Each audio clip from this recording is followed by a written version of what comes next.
Hola, en esta última parte de la clase abordaremos los procesos que dan lugar a la carne. El músculo esquelético no se convierte en carne repentinamente al tenerse sus funciones. La conversión implica atravesar un proceso conocido como rigor mortis. Este es una serie de cambios continuos en el metabolismo de las células musculares, así como en la estructura de sus proteínas, que se puede producir en un periodo de varias horas o días, y se caracteriza por el agotamiento del ATP, la disminución del pH, el descrecimiento de la temperatura del músculo y el establecimiento de la rigidez cadavérica. La principal consecuencia del rigor mortis es la pérdida de elasticidad muscular. Posteriormente tiene lugar la etapa de maduración, que es una fase muy variable de resolución del rigor, donde ocurren cambios en la estructura muscular que dan lugar a cambios en la capacidad de retención de agua y jugosidad, así como en las características organolépticas y tecnológicas de la carne. A través de los procesos de rigor mortis y maduración podemos obtener la carne. Comenzaremos analizando cada una de estas etapas. Al sacrificar un animal, su desangramiento marca el inicio de los cambios postmortem. En primer lugar, cesa el flujo sanguíneo y en consecuencia cesa el suministro al músculo de oxígeno y otros nutrientes exógenos, es decir, de las fuentes esenciales para producir energía en las células musculares. Sin embargo, las células continúan consumiendo ATP.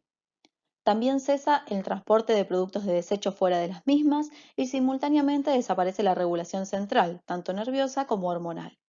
Además, se modifica el mecanismo homeostático que estabilizaba la temperatura, por lo que la misma comienza a descender hasta equilibrarse con la temperatura del ambiente en donde se encuentra ese tejido postmortem. Como consecuencia de la reducción de oxígeno y nutrientes ocurren dos cosas. Por un lado, se detiene la respiración aeróbica que producía grandes cantidades de ATP. En los primeros instantes después de la muerte, el nivel de ATP permanece constante gracias a las otras vías que analizamos, como la refosforilación del ADP por la fosfocreatina o por la glucólisis, que recordemos tenía un menor rendimiento. Como consecuencia de estas vías y de la hidrólisis del ATP disponible, se incrementa la concentración de ácido láctico y fosfórico en el medio, lo que lleva a un descenso del pH de la carne. La disminución del pH del medio hasta valores cercanos al pH de las proteínas favorece la desnaturalización y agregación de las mismas, es decir, la interacción proteína-proteína.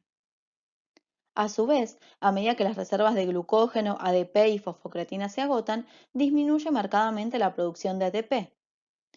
La limitación de ATP en el medio impide que la bomba de calcio del retículo sarcoplasmático siga funcionando, por lo que el calcio comienza a difundir a favor del gradiente de concentración desde el retículo sarcoplasmático al espacio miofibrilar.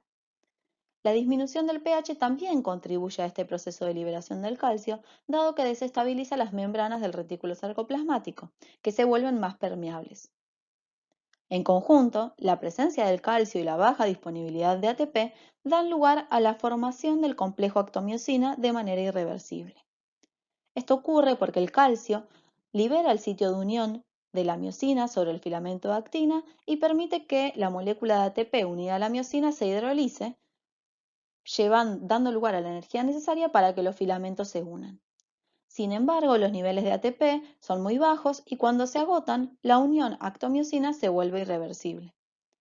De esta manera, por la formación del complejo actomiosina irreversiblemente y el incremento de las interacciones proteína-proteína, se producen un aumento de la rigidez muscular, es decir, de la dureza, y la disminución de la capacidad de retención de agua del músculo, con la consecuente exudación de agua. Además, debido a la ausencia de oxígeno, disminuye el potencial de oxidorreducción, lo que favorece la transformación de la oximioglobina en mioglobina y la oxidación de esta a metamioglobina. Estos cambios en los hemopigmentos dan lugar a un cambio en el color del músculo. En resumen, durante el rigor mortis ocurren cambios en la dureza, en la capacidad de retención de agua y en el color del músculo esquelético. El cambio en la dureza depende de cuán intenso sea el acortamiento de los sarcómeros durante el proceso de rigor mortis. Como mencionamos durante esta etapa, existe un momento en donde hay una baja cantidad de ATP disponible y hay calcio, y puede ocurrir algunos ciclos de contracción. Sin embargo, el ATP se termina, dando lugar al fin de estos ciclos, a la formación de los complejos actomiosina de manera irreversible y por lo tanto a un acortamiento irreversible del sarcómero. Por ello, dependiendo de cuántos ciclos hayan ocurrido y cuánto se hayan acortado los sarcómeros, se pueden obtener músculos en rigor con distinta dureza. La temperatura a la que ocurre este proceso también juega un factor fundamental. En la figura podemos observar que a 0 grados centígrados se produce un acortamiento del 50%, mientras que a temperaturas entre los 14 y 19 grados centígrados ocurre un acortamiento solo del 10%. Por ello, estas son las temperaturas que generalmente se utilizan en los métodos convencionales que comercializan la carne.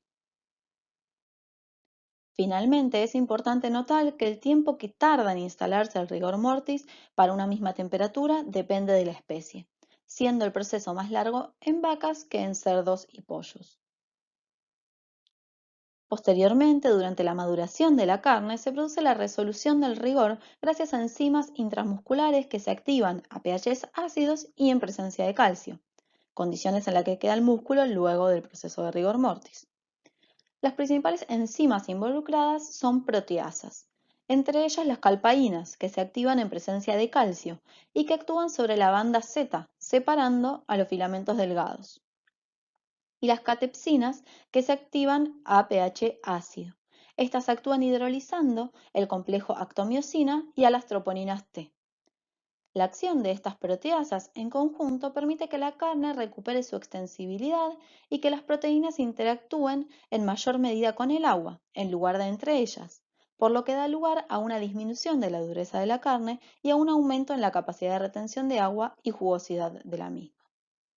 Este aumento en la capacidad de retención de agua también se produce porque durante el proceso de maduración el pH se incrementa, alejándose nuevamente del pI de las proteínas. Además, actúan otras enzimas intramusculares como hidrolasas y oxidorreductasas que forman nucleótidos acetaldehídos, amoníaco, entre otros compuestos que dan lugar a los sabores y aromas agradables asociados con la carne apta para consumo. Al igual que en el rigor mortis, la maduración puede durar más o menos tiempo dependiendo de la temperatura a la que se realiza. Cuanto mayor es la temperatura, menor tiempo se requerirá para que se resuelva el rigor mortis, debido a que aumenta la velocidad de las reacciones enzimáticas. Pero así también aumenta la posibilidad del crecimiento de microorganismos. Por ello, la maduración suele realizarse a bajas temperaturas. Por otro lado, la duración también depende de la especie. Por ejemplo, en vacunos tarda 10 días a 1 grado centígrado para alcanzar un 80% de la terneza, mientras que en porcinos este tiempo se reduce a 4 días. Existen muchos otros factores que afectan la calidad de la carne obtenida y los invitamos a leer sobre ellos en el apunte.